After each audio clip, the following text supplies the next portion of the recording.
Jemaat yang terkasih dalam Tuhan, mari kita tundukkan kepala dan kita berdoa. Terima kasih ya Tuhan, begitu besar kasih-Mu yang telah Kau nyatakan di dalam kehidupan kami. Terima kasih Engkau telah menuntun kami meninggalkan tahun 2024 dan kami boleh memasuki tahun 2025, dan hari ini adalah hari Minggu pertama di tahun baru. Kami boleh beribadah bersama Tuhan dan jemaat. Tuhan menolong menyertai kami sehingga apapun yang kami lakukan dalam ibadah kami saat ini sungguh-sungguh mempermuliakan nama-Mu. Firman-Mu akan hamba-Mu sampaikan ya Tuhan. Tolong hamba-Mu sehingga dapat menguraikannya dengan baik dan dapat menyampaikannya dengan baik pula, dan kami boleh menerimanya dan kami boleh mengaplikasikannya dalam kehidupan kami. Terima kasih Bapa di surga. Kami serahkan waktu pemberitaan firman ini ke dalam tangan Tuhan, di dalam nama Tuhan Yesus. Amin.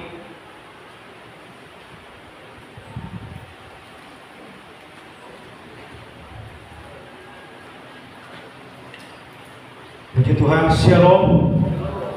Masih suasana tahun baru. Bapak Ibu, puji Tuhan kalau kita boleh ada di hari Minggu yang pertama ini. Semua karena kasih dan kemurahan Tuhan. Dan Bapak Ibu, di tahun 2025 ini tahun yang baru, tentu kita ingin segala sesuatunya itu menjadi baru di dalam kehidupan kita. Amin. Artinya bahwa segala sesuatu yang tidak baik di tahun 2025, di tahun 2024, di mana karena kasih anugerah Tuhan kita ada di tahun ini, di tahun 2025, kita mau meninggalkan semuanya. Ya, apapun yang tidak baik di tahun 2024, jangan sampai dia ikut kita di tahun 2025. Kenapa? Karena kalau itu ikut ke sesuatu yang tidak baik, kebaikan kebiasaan yang buruk yang terjadi di 2024, kalau dia ikut kita di tahun 2025, bahaya Bapak Ibu. Ya, itu akan membuat kita menjadi lebih jahat lagi. Makanya kita berdoa di tanggal 31 kemarin, kita komitmen sama Tuhan bahwa segala sesuatunya itu ditinggalkan di tahun 2024, termasuk Bapak Ibu mafia mabuk-mabukan. Bapak Ibu jujur, kalau kita benar-benar jujur tentang realita mabuk-mabukan ini, pertama, itu bisa membuat hubungan kita dengan orang lain rusak. Kenapa? Karena kalau orang yang terpengaruh alkohol, mulutnya itu bisa menyakiti orang lain. Dan Bapak sedikit kita merefleksikan hidup kita kembali tentang hal ini. Yang pertama, orang yang sudah mabuk itu mulutnya bisa melukai orang lain. Karena segala perkataan yang diucapkan tidak terkontrol. Yang kedua, dia bisa merusak hubungan keluarga. Istri saya bilang jangan mabuk, tapi berbau suaminya kepala batu, bikin mabuk lagi pulang bakal lagi. Dan yang ketiga yang penting adalah bisa merusak hubunganmu dengan Tuhan. Kenapa?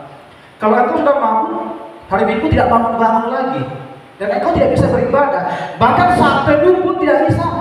Kenapa? Karena masih tidur. Dan juga di sisi lain uang akan habis. Ya. Nah Bapak Ibu, ini perlu sekali menjadi perenungan kita. Kenapa? Karena banyak yang hancur akibat dari minuman keras. Ya. Banyak hal yang hancur Bapak Ibu.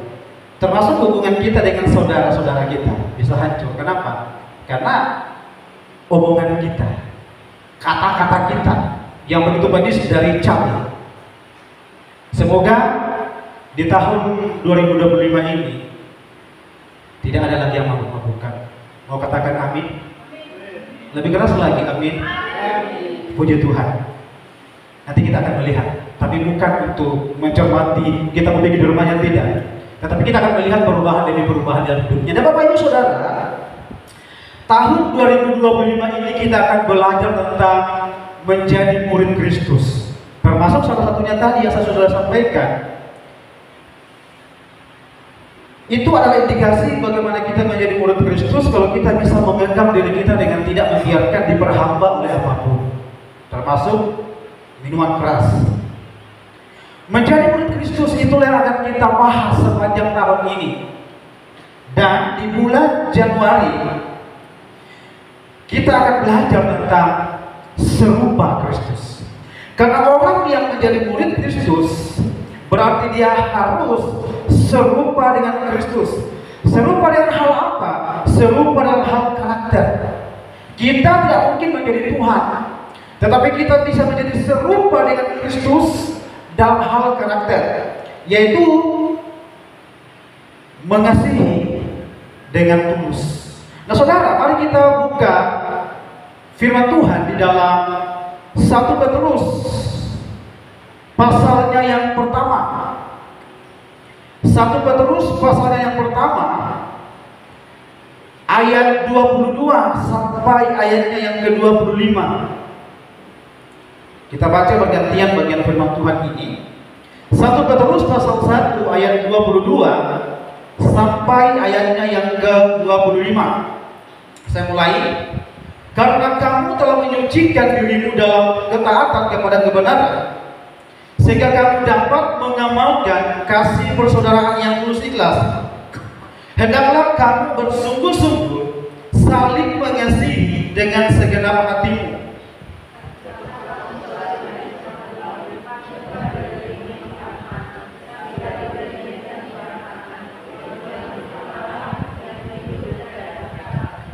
Sebab semua yang hidup bagaikan rumput dan segala kemuliaannya seperti bunga rumput.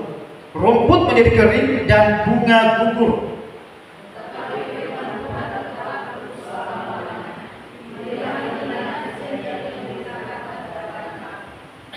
Puji Tuhan, yang dikatakan berbahagia adalah kita yang mendengarkan firman Tuhan, kemudian melakukannya di dalam kehidupan kita. Bapak Ibu sekalian, tentu kita ingat ada lirik lagu dari dari grup band dari Raja yang berjudul Tulus. Dan sebagian dari lirik itu berkata begini: tuluskah hatimu mencintai aku, bila aku pernah menyakiti hatimu, maafkan aku, lupakanlah aku, bila itu maumu. Nah saudara terkasih dalam Tuhan, melalui sepenggal lirik lagu dari Raja ini, saya mau mengajak kita melalui firman Tuhan yang telah kita baca untuk bagaimana kita mengasihi dengan tulus. Bagaimana kita mau dengan tulus mengasihi saudara-saudara kita. Perhatikan Bapak Ibu yang terkasih di dalam Tuhan. Dikatakan dalam pembacaan kita sehingga ke ayat 22, sehingga kamu dapat mengamalkan kasih persaudaraan yang tulus ikhlas. Perhatikan di sini bahwa istilah kasih persaudaraan itu menggunakan istilah Philadelphia. Ya. Jadi kalau saudara dengar dan lihat ada gereja yang dinamakan Jemaat Philadelphia, ini berarti bahwa jemaat yang mengasihi dalam kasih persaudaraan. Dan salah satu dari ketujuh jemaat yang ada di kitab Wahyu itu, salah satunya adalah jemaat Philadelphia.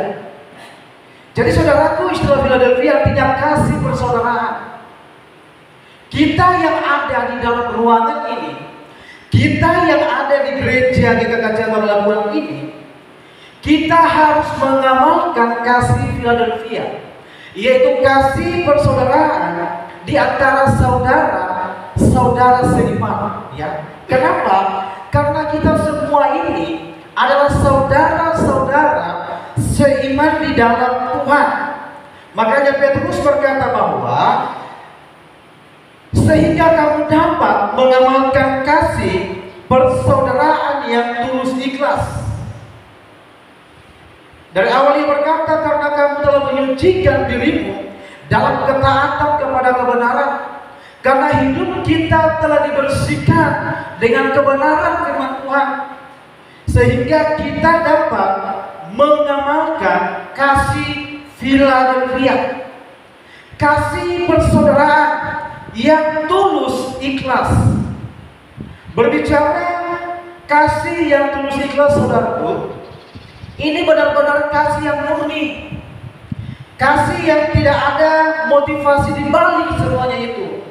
Makanya Petrus berkata bahwa karena kamu telah menyucikan dirimu dengan engkau taat kepada kebenaran, karena Allah berkata kasihilah sesama manusia seperti dirimu sendiri, dan Tuhan berkata bahwa barang siapa yang tidak mengasihi sesamanya, dia adalah pembunuh.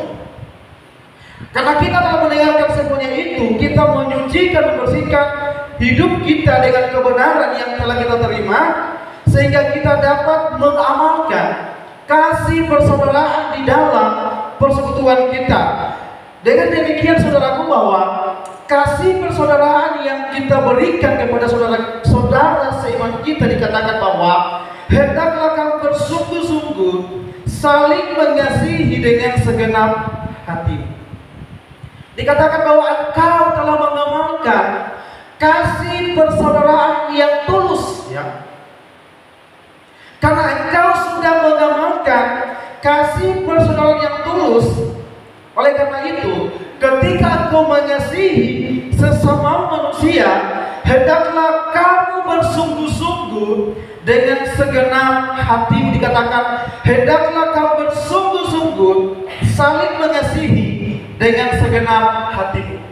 Nah, saudara terkasih dalam Tuhan, ini yang akan kita pelajari pada siang ini, yaitu bagaimana kita mengasihi dengan tulus. Ini ada foto tahun-tahun lalu. Ini ada orangnya di sini, ada orangnya. Nah, ini mana orangnya? Tidak ada. Nah, saudara, bagaimana kita bisa menyatakan kasih kita yang tulus kepada sesama kita, sebagaimana yang telah diperintahkan oleh Allah? Perhatikan ayat yang ke-22 yang telah saya baca tadi, dan di sana ada yang saya garis bawah. Dikatakan bahwa hendaklah kamu bersungguh-sungguh saling mengasihi dengan segenap hati. Saudara perhatikan di sini bahwa istilah bersungguh-sungguh atau ektenos itu dipakai di dalam ayat ini, dipakai di dalam ayat yang ke-22, dan juga di dalam pasal 4 ayat 8, yaitu menunjukkan kasih, ya. Di dalam pasal 4 ayat 8 dikatakan yang pertama, kasihilah sungguh-sungguh seorang akan yang lain, sebab kasih menutupi banyak sekali dosa. Jadi istilah kasihilah sungguh-sungguh di dalam pasal 4 ayat 8 itu sama dengan kata yang dipakai di dalam ayatnya yang ke-22 pembacaan kita, yaitu ektenos. Dan ini Bapak Ibu berbicara tentang kasih. Ini mengenai kasih. Ada juga dibahas di dalam Lukas 22 ayat 44 dan 12, Kisah Rasul 12 ayat 5. Kata sungguh-sungguh di sana dipakai untuk berdoa. Kita ingat waktu di Taman Getsemani, di dalam Lukas 22 ayat 44, Yesus bersungguh-sungguh berdoa sampai keringatnya itu darah keluar, karena dia bersungguh-sungguh. Lalu di dalam Kisah Rasul 12 ayat 5, ketika Paulus di penjara, jemaat bersungguh-sungguh berdoa. Jadi setelah sungguh-sungguh ini berbicara tentang doa, tetapi di dalam pembacaan kita, saudaraku, bersungguh-sungguh di sini ini mengenai kasih. Artinya apa? Bahwa kata bersungguh-sungguh itu artinya berikhtiar sekuat tenaga, atau sama dengan membanting tulang. Kan ada orang berkata, saya bekerja membanting tulang.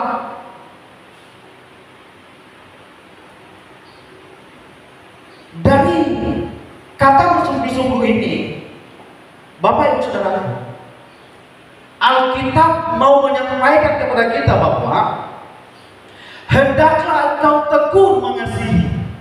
Ya. Kata bersungguh-sungguh itu artinya hendaklah engkau tekun mengasihi. Lalu tidak hanya sampai di situ, dikatakan bahwa hendaklah kamu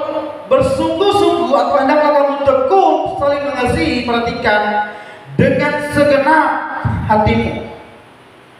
Dengan segenap hati ini juga berarti dia bersungguh-sungguh, atau bisa diartikan segenap hati ini Bapak Ibu tanpa pamrih, dan segenap hati ini juga tanpa atau tidak menghitung rugi.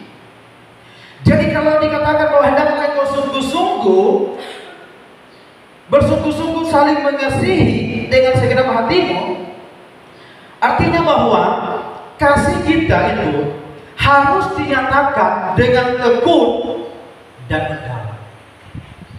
Perhatikan Bapak Ibu, mengasihi dengan tulus itu ternyata adalah proses yang terus-menerus kita lakukan. Dan kita sudah belajar tadi bahwa mengasihi dengan sungguh-sungguh dengan segenap hati ini berbicara tentang bagaimana kita dengan tekun dan hati yang mendalam untuk mau mengasihi sesama kita. Nah, Bapak Ibu, mungkin sudah sering kali kita mendengar tentang kasihi sesama, kasihi Allah dengan sungguh-sungguh. Tapi pertanyaannya adalah, apakah kita benar-benar telah merenungkan setiap perkataan, kata demi kata yang ada di dalam ayat Alkitab tersebut? Karena saudaraku, mengasihi dengan sungguh-sungguh itu berarti kita melakukannya tanpa ada motivasi yang lain. Dan hal ini saudaraku, itu terus-menerus diperjuangkan, sehingga tidak hanya dilakukan sekali, 2 kali, 3 kali, tetapi terus-menerus. Seperti untuk mengatakan, 1 kali kau sakiti hati ini, masih ku maafkan. 2 kali, 2 kali saya maafkan, 3 kali tiada ampun. Saudara perhatikan ayat ini. Tuhan berkata bahwa ketika engkau sungguh-sungguh mengasihi sesamamu dengan segenap hatimu, maka nyatakanlah itu secara tekun dan dalam. Tekun artinya bersungguh-sungguh. Dan mengapa dikatakan mendalam? Karena segenap hati, dari hati yang terdalam, dari hati yang telah diperbaharui oleh Roh Kudus, yang membuat saya bisa mengasihi dengan tulus. Sama seperti Allah, saudaraku, yang telah mengasihi kita dengan kasih yang tulus. Buktinya apa? Bukti ketulusan kasih Allah kepada kita, Ia memberikan Kristus sebagai perdamaian bagi kita. Ia memberikan Kristus sebagai penyucian bagi kita, yang mendamaikan hubungan kita dengan Allah. Yang tadinya kita itu terputus karena dosa, tetapi karena hadirnya Kristus di dalam hidup kita didamaikan di dalam kitab Roma, sehingga Allah yang jauh dengan kita yang jauh dari Allah kemudian menjadi dekat. Saudara, kedekatan kita dengan Allah itu juga membuat kita menjadi dekat dengan sesama kita. Mungkin selama ini ada saudara kita yang jauh di sini, bukan berbicara jarak, ya. Tetapi jauh di sini karena sudah lama hubungan itu tidak baik. Dia jauh di sana, saya ada di sini. Meskipun kita duduk bersama di dalam suatu persekutuan, tetapi hati kita jauh dari mereka. Hari ini Bapak Ibu Saudara, Allah datang kepada kita melalui Kristus, mendamaikan hubungan Allah dengan manusia yang jauh kemudian menjadi dekat, sehingga tidak ada alasan bagimu untuk menjauhkan hubunganmu dengan sesamamu. Amin. Tidak ada alasan bagi kita, saudaraku, yang telah ditebus oleh Kristus, menjauhkan hubungan kita dengan saudara kita, jauh dari saudara kandung, jauh dari ipar, jauh dari keluarga siapapun itu, jauh dari saudara-saudara seiman. Sekali lagi, bukan jauh karena jaraknya. Saya di sini, dia di Palu, bukan. Yang membuat kita jauh adalah karena hati kita yang tidak mau mengampuni. Ya. Yang membuat kita jauh dari sesama kita adalah karena hati kita yang keras, karena hati kita yang bebal. Makanya Allah datang ke dalam bumi. Ya, Kristus Yesus mendamaikan kita, bukan hanya Allah dengan kita didamaikan, tetapi manusia dengan manusia pun didamaikan. Sehingga dengan demikian Bapak Ibu, dengan cara seperti itu engkau bisa mengasihi dengan tulus. Amin.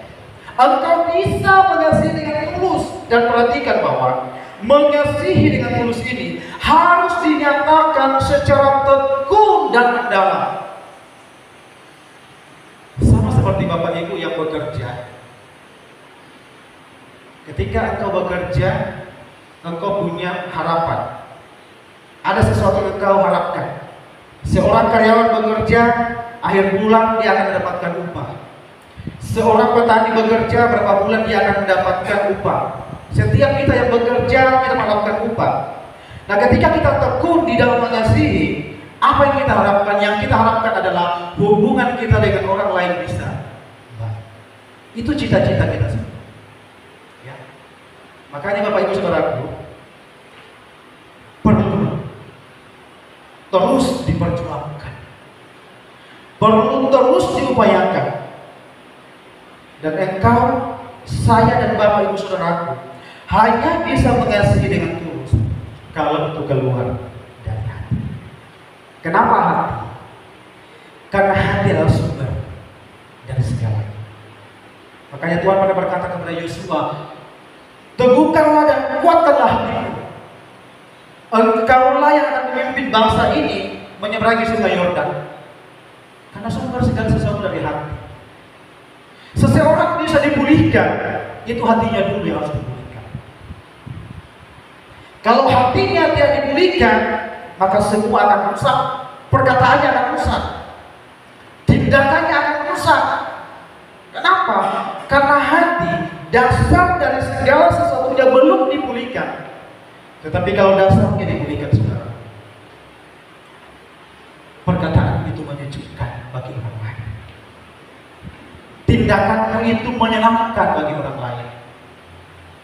Bahkan juga mimik wajah kita itu, dari jauh orang sudah tahu bahwa dia ini benar dengan sukacita. Tindakan kita juga. Bahkan kita bisa memikirkan segala sesuatu dengan baik. Kenapa? Karena hati kita baik. Maka sebaliknya kalau hati kita baik, saudara,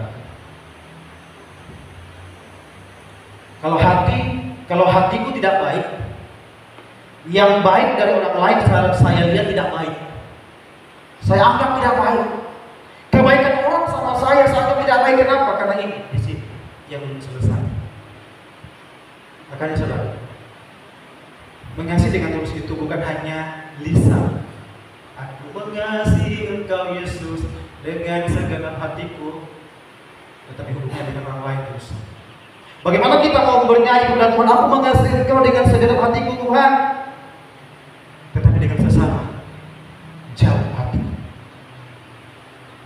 Saudara yang terkasih dalam Tuhan, mari kita renungkan bagian ini. Ya. Firman Tuhan yang mengingatkan kita kembali bahwa mengasihi saudara-saudari kita dengan tulus itu berarti harus dinyatakan secara teguh dan dalam. Yang kedua, mari kita lihat di dalam ayat yang ke-23. Dikatakan, karena kamu telah dilahirkan kembali bukan dari benih yang fana, tetapi dari benih yang tidak fana, melalui firman Allah yang hidup dan yang kekal. Perhatikan saudaraku bahwa kita semua adalah manusia yang berdosa. Betul ya? Kita semua ini adalah manusia yang berdosa tanpa terkecuali. Dan mana kita tahu? Ayat yang ke-8 pembacaan kita dikatakan bahwa di mana dosa itu telah kita warisi dari nenek moyang kita. yaitu Adam dan Hawa. Jadi semenjak kita menjadi janin di dalam kandungan ibu kita, kita telah mewarisi dosa warisan dari nenek moyang kita, sehingga tidak ada satupun manusia yang dikatakan tidak berdosa di dunia ini. Dengan dosa itu, saudaraku, membuat kita cenderung untuk lebih mementingkan diri kita daripada mementingkan orang lain. Membuat kita lebih fokus kepada diri kita dibanding bagaimana orang itu bisa sejahtera melalui kehidupan kita.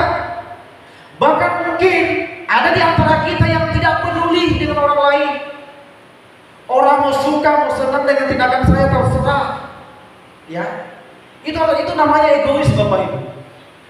Karena melalui kehidupan kita juga kita sedang memberitakan kabar baik, dan melalui kehidupan kita orang bisa melihat Kristus, sehingga mereka boleh dibawa berjumpa secara pribadi dengan Kristus. Bahkan banyak hal yang kita lakukan di mana kita lebih berfokus kepada diri kita sendiri. Oleh karena apa? Oleh karena akibat dari dosa itu.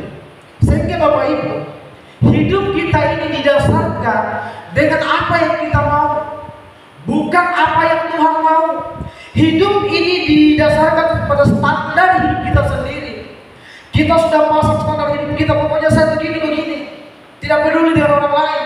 Pokoknya saya pergi begini dan seterusnya, tanpa kita memikirkan kepentingan atau apa yang Tuhan mau di dalam kehidupan kita. Sekali lagi, bahwa itu adalah tabiat dari dosa yang membuat kita jauh dari Tuhan, yang membuat kita melakukan segala sesuatu yang menurut kita baik, tetapi itu belum tentu baik menurut Allah. Sehingga di dalam ayat yang ke-8, mohon maaf tadi ayat 18 Bapak Ibu ya. Sehingga di dalam ayat yang ke-18 sampai 19 dikatakan begini.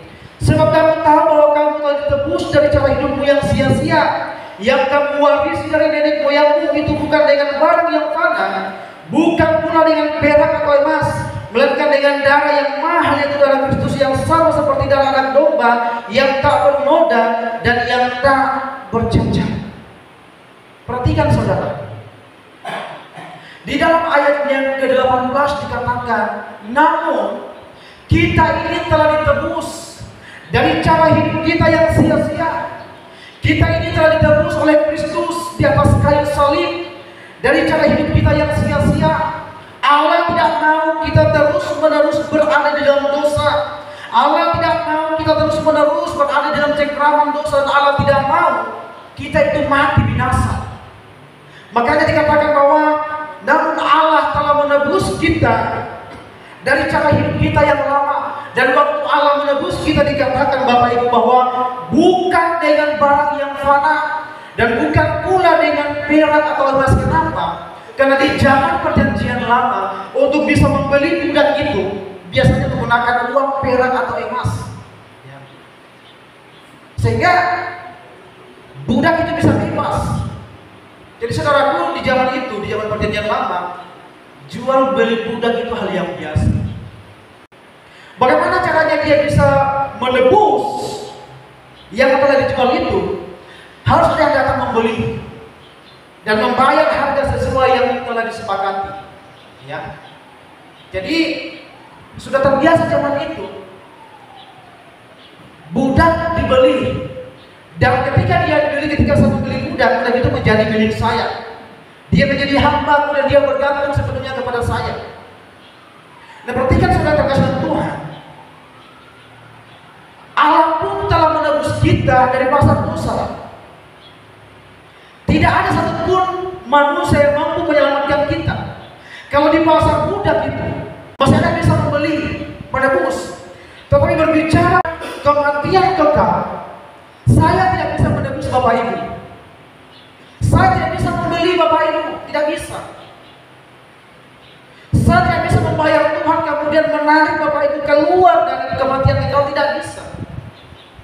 Satu-satunya cara adalah Allah sendiri yang mengutus anaknya yaitu Yesus untuk membeli kita, membayar kita. Karena yang harus menebus kita adalah pribadi yang tidak bercacat di ayat yang ke-19, yaitu Kristus Yesus. Jadi satu-satunya pribadi yang dapat membeli kita dengan harga yang mahal dari lumpur dosa hanya Kristus. Ya, hanya Kristus. Dikatakan bahwa melainkan dengan darah yang mahal, yaitu darah Kristus yang sama dengan darah anak domba yang tak bercacat. Dari ayat ini Bapak Ibu Saudaraku, saya kemudian merenungkan, wah luar biasa hidup kita ya. Dulunya hidup kita ini tidak punya nilai ketika kita telah berada di bawah dosa. Hidup kita tidak punya mutu. Siapa kita? Kita adalah sampah di matanya Tuhan. Kita adalah sesuatu yang tidak berharga di matanya Tuhan karena dosa. Tetapi menariknya, dulu kita tidak punya nilai, tetapi ketika kita ditebus oleh Kristus, hari ini kita punya nilai yang sangat berharga, memiliki nilai kekekalan di dalam Yesus Kristus. Amin. Sehingga saudaraku, yang dulunya saya tidak punya nilai karena dosa, dan sekarang saya punya nilai, punya mutu karena Kristus yang telah menebus saya, dikatakan dengan darah yang mahal, membuat kita itu memiliki mutu atau nilai yang begitu berharga. Sehingga karena Allah yang telah berkorban bagi kita dalam Kristus Yesus membuat kita menjadi berharga, saudaraku. Maka di dalam kita mengasihi dengan tulus, hal yang kedua adalah kasih itu mengutamakan mutu. Ya, kasih itu mengutamakan mutu. Bapak Ibu, pada dasarnya semua manusia ingin menerima yang terbaik. Adakah di antara Bapak Ibu yang ingin menerima sesuatu yang tidak terbaik? Tentu tidak. Tidak ada di antara kita yang ingin menerima sesuatu yang tidak layak pakai. Ataupun kalau ada orang yang memberikan kita sesuatu yang tidak layak pakai, kita akan tersinggung, kita akan marah. Ya. Kenapa? Karena itu tidak layak. Kalau ada seseorang yang datang memberikan sesuatu kepada kita, lalu kemudian itu sudah expired, kita akan tersinggung. Kenapa? Karena itu tidak layak lagi. Nah, kalau ada seseorang yang tidak mau memberikan pengampunan, maka itu juga sesuatu yang tidak layak, tidak patut dilakukan. Artinya apa? Bahwa tidak patut kita melakukan, tidak mengampuni orang lain. Kenapa? Perhatikan ayat yang ke-23. Kita telah ditebus oleh Kristus. Bahkan Allah sendiri telah memberikan yang terbaik bagi kita, Kristus Yesus. Masakan kita yang telah ditebus oleh Kristus tidak mau dengan sepenuh hati mengasihi? Masakan kita yang telah dilahirkan kembali bukan dari benih yang fana, tetapi dari benih yang tidak fana, itu firman Tuhan, kita masih menahan diri untuk tidak mengampuni orang lain. Saudara, perlu kita menemukan bagian firman Tuhan. Di dalam kita mengasihi dengan tulus, artinya kasih kita itu mengutamakan mutu. Dalam artian adalah kita mengasihi dengan sepenuh hati.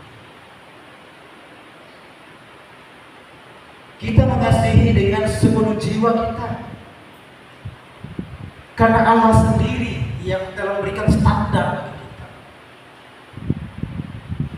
Kita tidak lagi memasang standar sendiri bahwa saya akan mengasihimu kalau engkau mengasihi.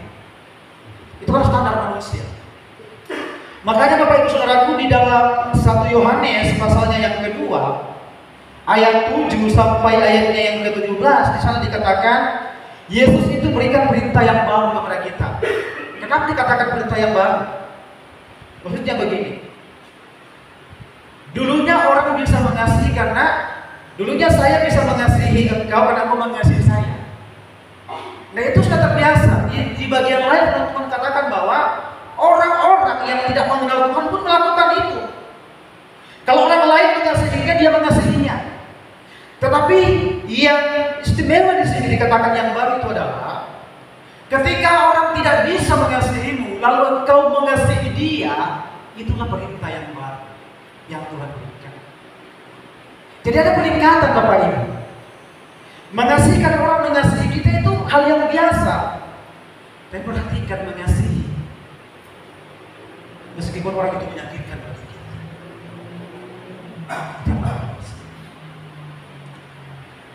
Makanya banyak cara Bapak Ibu untuk bisa kita melepaskan banyak Tuhan. Yang pertama, jangan jauhkan diri dari persekutuan. Kenapa? Karena di dalam persekutuan kita dicas, kita diberitahu tentang firman Tuhan, kita diingatkan kembali, kita disegarkan kembali melalui firman Tuhan. Lalu bagaimana kalau kita tidak aktif persekutuan? Ini bisa bekerja. Sumber segala sesuatunya bukan dari iblis. Jangan kita serta-merta langsung mengkambing hitamkan iblis. Tetapi iblis bisa mempergunakan kesempatan. Ketika engkau meninggalkan persekutuan karena engkau punya segudang masalah, perhatikan, iblis akan bekerja dan membuat hatimu semakin dingin. Sehingga engkau tidak mau lagi ikut persekutuan, engkau tidak mau berdamai lagi, dan engkau ingin hidup sendiri di dunia ini. Tuhan tidak mau seperti itu. Tuhan mau di balik setiap apapun yang kita alami, datanglah kepada Tuhan. Bapak Ibu, hanya Tuhan satu-satunya sumber kekuatan jalan keluar bagi kita.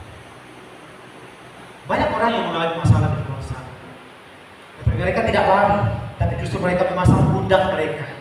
Supaya apa? Supaya mereka semakin kuat. Bahkan mereka membuka hati mereka. Kenapa? Supaya lebih mengalir setiap hari keluar pengampunan, keluar kasih terhadap orang lain. Sehingga itu tidak seperti es batu yang lama hancur, itu pun harus ditoki-toki. Minggu lalu kita telah belajar tentang hati yang panas sama dengan hati yang membatu. Kalau orang punya hati yang membatu, perhatikan, firman sebaik apapun yang ditabur di orang itu tidak masuk. Kenapa? Karena sudah tutup ini hati. Ya, perhatikan Bapak. Orang yang sudah keras hatinya, dikatakan hatinya seperti batu, tidak akan masuk. Nasihat apapun tidak akan masuk. Firman Tuhan apapun tidak masuk. Satu-satunya cara adalah dia harus buka hati, minta pengampunan sama Tuhan, supaya dia mengalami pemulihan dan dia mengutamakan mutu di dalam mengasihi. Memang kita harus merendahkan diri kita, menurunkan sedikit. Untuk apa? Untuk bagaimana kita bisa mengampuni orang lain, untuk bagaimana kita menurunkan ego kita. Karena kadang-kala ego ini yang membuat kita malas mengampuni dia, malas berdamai dengan dia. Untuk apa? Saya berdamai dengan dia. Ini hati terlalu egois. Nah, kalau kita merendahkan diri kita sedikit saja, maka hati kita terbuka dan kasih yang bermutu akan keluar dari diri kita. Itu yang pertama, yang kedua, dan yang terakhir. Mari kita lihat ayat yang ke-24. Mari sama-sama kita baca 1, 2, 3. Sebab semua yang hidup bagaikan rumput, dan segala pemberiannya seperti bunga rumput. Rumput menjadi kering dan perhatikan ayat ini. Ini sedang menggambarkan kehidupan kita di dunia ini. Hidup manusia Bapak Ibu digambarkan seperti rumput, dengan segala kemegahannya, atau bunga dengan segala kemegahannya. Suatu waktu dia akan menjadi gugur, dia akan mati. Hanya ibu-ibu yang pecinta bunga, yang mungkin di rumahnya sudah penuh dengan segala macam pot bunga. Dia akan bagaimana dia mengupayakan supaya bunga itu dirawat, supaya tidak mati. Saudara, ayat ini sedang mengingatkan kita bahwa hari ini kita bisa ada, hari ini kita bisa buat, siapa yang bisa jamin nanti kita ada. Saya bisa berdiri di sini menyampaikan firman Tuhan. Siapa yang bisa jamin setelah ini saya masih hidup? Ya, tidak ada. Kenapa? Karena ini realita kehidupan kita di dunia ini, bahwa tidak ada yang abadi, tidak ada yang kekal di dunia ini. Lalu apa yang kita lakukan, saudara? Mengasihi dengan tulus artinya kita diingatkan bahwa dengan kesadaran akan singkatnya hidup di dunia ini. Perhatikan kembali bagian ini. Hidup manusia digambarkan seperti bunga rumput yang hari ini dia mekar, pagi mekar, nanti dia layu akan mati. Hari ini saya masih ada berdiri di sini. Ketika Tuhan berkenan nanti saya akan mati meninggalkan dunia ini, kembali ke pangkuan Bapa di surga. Saudara, ayat ini mengingatkan kita tentang realita kehidupan kita, baik orang-orang yang sudah percaya kepada Kristus maupun orang yang belum percaya kepada Kristus. Hidup di dunia ini sangat singkat. Namun alangkah luar biasanya, saudaraku, kalau kita tahu, kalau kita tahu bahwa hidup di dunia sangat singkat, maka kita akan terus berjuang untuk melayani Tuhan melalui tindakan kita dengan mengasihi orang lain. Mengasihi orang lain, saudaraku, adalah bagian dari pelayanan kita kepada Tuhan, bagian pengabdian kepada Tuhan, karena itu adalah bagian dari buah-buah roh di dalam kehidupan orang-orang percaya. Ingat, saudaraku, bahwa apapun yang telah engkau lakukan di dunia ini, setelah engkau percaya kepada Kristus, maka itu akan dipertanggungjawabkan kelak di pengadilan Kristus. Waktu kita PA tentang bema atau pengadilan Kristus, telah dibahas di sana bahwa semua orang-orang yang telah percaya kelak nanti itu akan menghadap tahta pengadilan Kristus. Tujuannya apa? Adalah untuk mempertanggungjawabkan segala perbuatan kita di tengah-tengah dunia yang termasuk tadi yang suka mabuk-mabukan itu akan dipertanggungjawabkan dari Tuhan.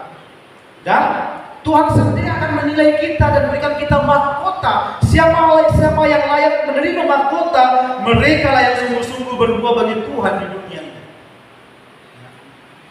Makanya Bapak Ibu, mengasihi itu adalah bagian dari pelayanan kita kepada Tuhan.